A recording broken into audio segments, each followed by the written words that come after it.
संभल हिंसा को लेकर जमीयत उलमाए हिंद जो है जहां पीड़ितों की मदद कर रही है, वहीं इसकी कानूनी लड़ाई लड़ने के लिए भी कोर्ट जाने की तैयारी कर चुकी है। हमारे साथ मौलाना काब रशीदी साहब हैं जो उत्तर प्रदेश जमीयत उलमाए हिंद के कानूनी सलाहकार हैं। मौलाना साहब, ये बताइए, जो शाही जामा मस्जिद संभल की है उसका जो प्रकरण है उसको लेकर के आप लोग कोर्ट जा रहे हैं, क्या हाई कोर्ट जाएंगे? देखिए, हम सबसे पहले तो वहाँ के जानकारी ले रहे हैं और हम ये देख रहे हैं कि किन किन लोगों को पुलिस प्रशासन दबाव बना करके उनके बयानों को बदलवा रहा है। आपने देखा भी होगा कि पिछले 2 दिन पहले कुछ ऐसे पीड़ितों की वीडियोस पब्लिक हुई थी जो घटना में शरीक नहीं थे, उनको पकड़ा गया और उनसे ये कहा गया कि अगर आप अगले 10 लोगों का नाम बताओगे तो हम आपको रिलीज़ कर देंगे।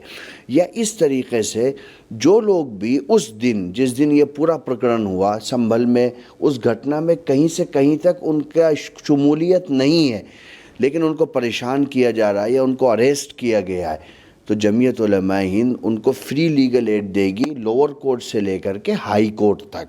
हमारा पूरा उद्देश्य ये है कि हम हिंसा करने वाले लोगों को बचाने का काम नहीं कर रहे हैं, बल्कि हिंसा के नाम पर बेकसूर लोगों की जो गिरफ्तारी हुई है, दरअसल हम उन लोगों को रिलीफ देने का काम कर रहे हैं।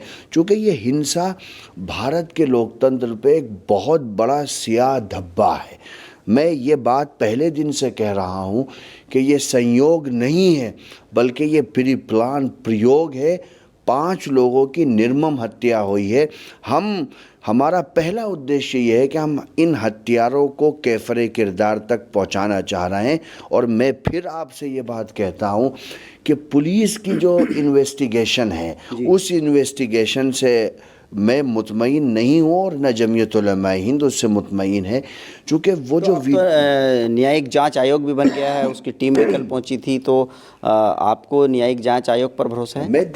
हम देखते हैं कि उनका जांच का पैटर्न क्या होता है। भाई, ये कॉमन क्वेश्चन है। आप कहते हो कि हमने गोली नहीं चलाई है, फिर किसने गोली चलाई है? जो वीडियोस है जिनमें आप गोली चला रहे हो, आप कहते हो कि रबर की गोली चलाई है। जिन वीडियोस में आप शूट करते हुए नज़र आ रहे हो, सवाल है कि इन्वेस्टिगेशन होना चाहिए कि क्या उन हथियारों से रबर की गोलियां या आंसू गैस चलाए जाते हैं। ये तो पार्ट ऑफ इन्वेस्टिगेशन है। तो प्रशासन तो कह रहा है कि आप सबूत दें तो हम पुलिस के खिलाफ भी कार्रवाई करेंगे। बात मैं वही अर्ज कर रहा हूँ कि अगर आप न्यायिक जांच करा रहे हो तो मैं सरकार को बोल रहा हूँ कि आप इन बिंदुओं पर स्पष्टीकरण करिए। सवाल है कि देखो, 5 लोगों की जान गई, ये कोई तमाशा या मजाक नहीं है।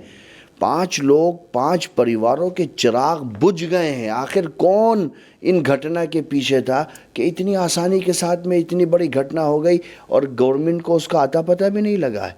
और आप जिस तरीक़े से, कभी यहाँ मंदिर है, कभी ख्वाजा अजमेरी रहमतुल्लाह अलैह के उसमें भी मंदिर है, अभी मुझे जानकारी मिली कि बदायूं में कहा गया कि वहाँ भी मंदिर है।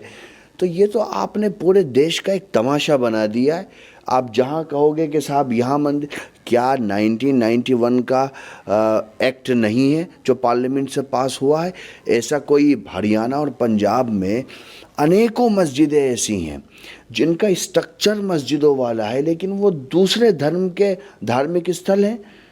कल तो कोई जाकर के उस पर भी क्लेम कर देगा कि साहब ये क्या हो रहा है।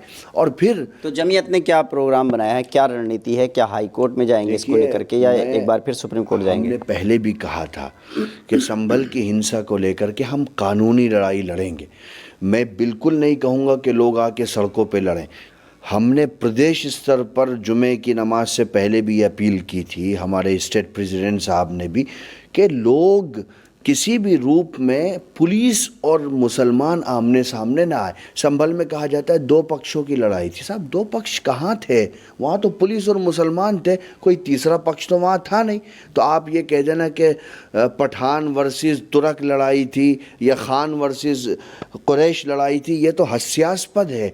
मैं फिर यही कहता हूँ कि जमीयत उलमाए हिंद इस लड़ाई को कानूनी तौर पर लड़ेगी और जो भी इसके मुजरिम हैं उनको भारत के संविधान में जो हमें अधिकार मिले हुए हैं उनका उपयोग करके हम उनको अंजाम तक सुप्रीम कोर्ट ने डायरेक्शन दी है कि हाई कोर्ट जो है वो मस्जिद कमेटी पक्ष को 3 दिन में सुने जब वो हाई कोर्ट जाएंगे, तो क्या जमीयत अलग से अपील करेगी या उन्हीं के साथ में शामिल हम होगी? तो ऑलरेडी 1991 के एक्ट को लेकर के जमीयत उलमा हिंद मौलाना अरशद मदनी साहब की लीडरशिप में गई हुई है। 4 तारीख में CGI साहब उसकी सुनवाई कर रहे हैं, उनके कोर्ट में लगा संभल हुआ में है। जो लोग मारे गए हैं, क्या उसको लेकर के हाई कोर्ट जाएंगे? वो भी उसी स्ट्रेटेजी का हिस्सा है। चूँकि संभल में जो जामा मस्जिद वाला केस है वो भी तो यही हुआ ना भाई, वो तो मुसलमानों के कब्ज़े में कई सौ साल से।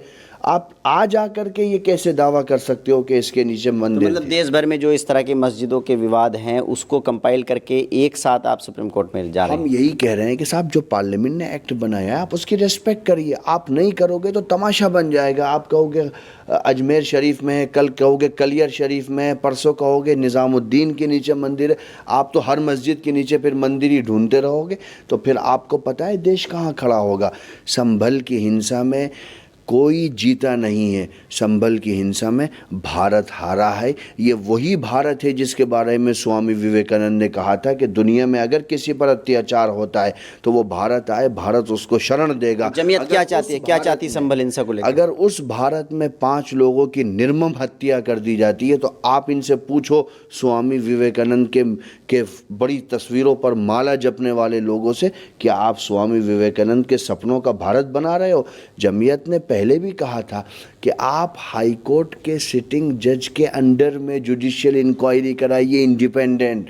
उसमें सरकार की बनाई हुई कमेटी ना हो, बल्कि हाई कोर्ट के सिटिंग जज की मॉनिटरिंग में वो कमेटी जांच ये जो करे। उत्तर प्रदेश सरकार ने 3 सदस्य रिटायर्ड जज, रिटायर्ड IAS और रिटायर्ड IPS 3 लोगों की कमेटी बनाई है, न्यायिक जांच आयोग जो बनाया है, इस पर आपको भरोसा नहीं है? साफ तौर पर मैं ये नहीं कह रहा हूँ मुझे भरोसा नहीं है, मैं देखूंगा कि वो किस रूप में जांच कर रहे हैं। अभी तो जस्ट उन्होंने विजिट की है, अब आगे देखेंगे किस पक्ष को वो कितना सुन रहा है। देखिए, जमीयत उलमा हिंद की ये मांग है कि वो हाई कोर्ट के सिटिंग जज से न्यायिक जांच आयोग की टीम बने और वो संभल की हिंसा की जांच करे।